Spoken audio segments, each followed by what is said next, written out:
Yo guys, what's going on? Welcome back to a new video. And today for you guys, we're going to be reacting to Work Stories or sooubway by The Odds Ones Out. Now, I did watch this so long ago, maybe like 8 years ago, so I really don't remember everything. And honestly, I just wanted to do like a fresh reaction for you guys and probably go through this whole Subway series if you guys want to see that. But you guys gotta let me know in the comments if you want to. That being said, make sure you guys leave a like and subscribe. Thank you guys for all the support you guys have been showing so far. And yeah, let's get right into the reaction.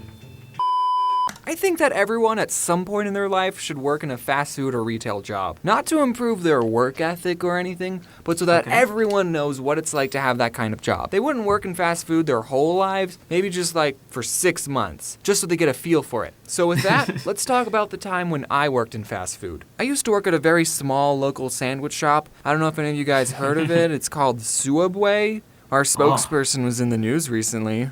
I don't know if you guys look at the news. Did you hear he got beat up in jail? I kind of want to meet the person who beat up Jared more than Jared. Not in person. We wouldn't meet in person, obviously. But like, he would be behind bars, and I would just look at the guy who beat up my spokesperson. How many people get to say that they beat up a fast food icon who is also a pedophile? Only one, and it's that guy. Okay, but seriously guys, working at Subway was probably one of the most easiest jobs out there. I don't know, I'm about to complain about it to you guys. We got free cookies. And you know the comic with the Subways in Hell? I was actually working at Subway when I made that comic. I just think it adds sort of a little bit of value to it. You see, the owners, who were husband and wife, can you believe it, of the Subway I worked at owned 2 stores. One of the Subway stores was in a Walmart on an Indian reservation, because we have those in Arizona, and the other Subway was the Subway I worked at. And since the Walmart store was always busy, the owners would spend 99% of their time at that store. So I didn't really have a boss most of the time. On the off chance the owners did show up, they would just pick up some food and then they would make sure I was making sandwiches the right way. And every time I made a sandwich in front of them,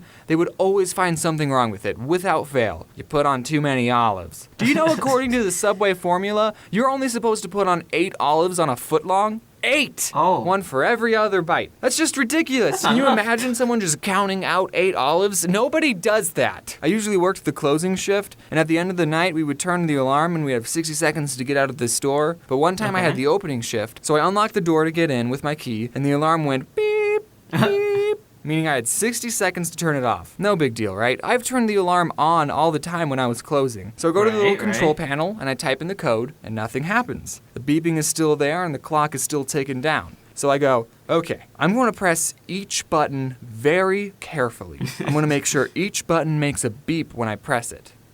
Beep, beep, beep. Nothing still happens. So I go, okay, I'm going to make sure to press each button very carefully. And I start thinking, did they change the passcode without telling me? Well, this is the only passcode I know, so we're just going to try it again. And I press each button very carefully.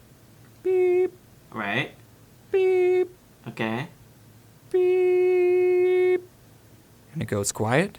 And then the alarm goes off. I still had like 20 seconds left. But I guess when you get it wrong 3 times, it automatically assumes that you're a burglar. So while the alarm is going off, I look on the contact sheet for the owner's cell phone number. I step outside, I call him, and he doesn't pick up. So I go back inside, find the number for the other Subway store. They open an hour before we do. Someone picks up with their stupid voice. Oh, thank you for calling Subway. I'm blah, blah, blah, blah, blah, blah. Don't worry about that. How may I help you? And I go, hey, is Mike there? That's not his real name, guys. Don't worry. And they go, just a minute. Yeah, sure. I have all the time in the world. The cops might be on their way, but take your time. So Mike picks up. Yellow. Hey, Mike, this is James. What's the passcode for the alarm? Who is this? It's James. What's the passcode? What are you doing there, James? Why aren't you answering the question? I have the opening shift. Is the alarm going off? Yeah, no one told me the new code. Yeah, we changed it. It's the last 4 digits of your social security number. Oh, okay, thanks, Mike. I don't know my social security number. So I finally get the alarm off. No one showed up, thankfully. Which I actually don't know if that's a good thing or not. No, it's not. That I say it out loud. We did have a store manager who would like make the schedule and sometimes tell us, hey, can you guys do a better job at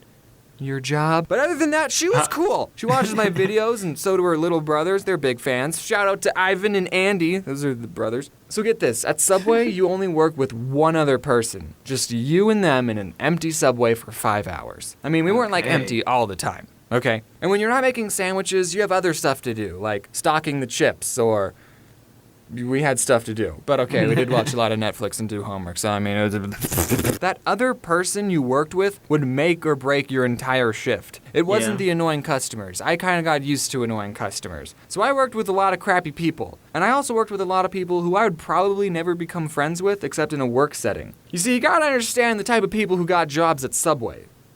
Potheads. Most of them are potheads. And some of them are really cool. I'm just going to go over a couple of the characters that I worked with. There was Tyler. I freaking love this guy. He smoked a lot of weed. He actually taught me what vaping was, and he got me into Clash of Clans. I actually mentioned him and his girlfriend in my riddles video. I don't know if I ever told him that. And of course, I have to mention Corey. He was cool. We watched How to Get Away with Murder on Netflix, and I've also hung out with him outside of work. What him and Tyler had in common is that they would actually do their job, which you got to appreciate. Then there was this guy. Competent. Get this, who was also named Jared. He loved marble, and that's like the only thing he would talk about. I can say these things. He doesn't watch my videos. There was Sarah. She was cool. She made me a bread bowl. And her boyfriend, Jay. He talked about chakras and third eyes. He was interesting. And also, there's Anthony. He's cool. What's up, Anthony? For the 100,000 sprinkles video, I actually went back to Subway to use their scale because I knew they had one. And we counted 500 sprinkles again just to be more accurate for the 100,000. And Anthony helped me count instead of working. I mean, at least he got paid minimum wage for it. So 2 more stories before I go.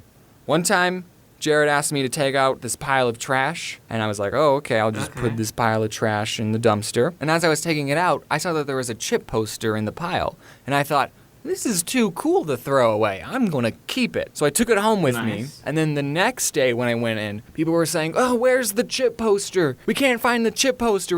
We haven't seen it anywhere. And I'm thinking, I have the poster. I decided not to tell anyone that I had the poster. And it's still hanging up in my room. Sorry, boss, if you're finding out about this now. Okay, and then the other story, I was working with a manager, and we were just making sandwiches like usual. And I noticed that when we toasted a sandwich, it would burn the paper a little on the edges. That probably shouldn't be happening. So then a customer asks for just bacon toasted. And the boss lady puts some bacon on paper, and then puts it in the toaster. And we don't have a setting for just bacon. So then when she opens the toaster, there was a fire on the bacon. My gosh. So then she starts to whack it with the little metal tray thing, but all she ended up doing was fanning the flames, making the fire bigger. Oh my gosh. You got this, right? Then I went in the back and I got the fire extinguisher and I actually used it. I single-handedly saved that Subway.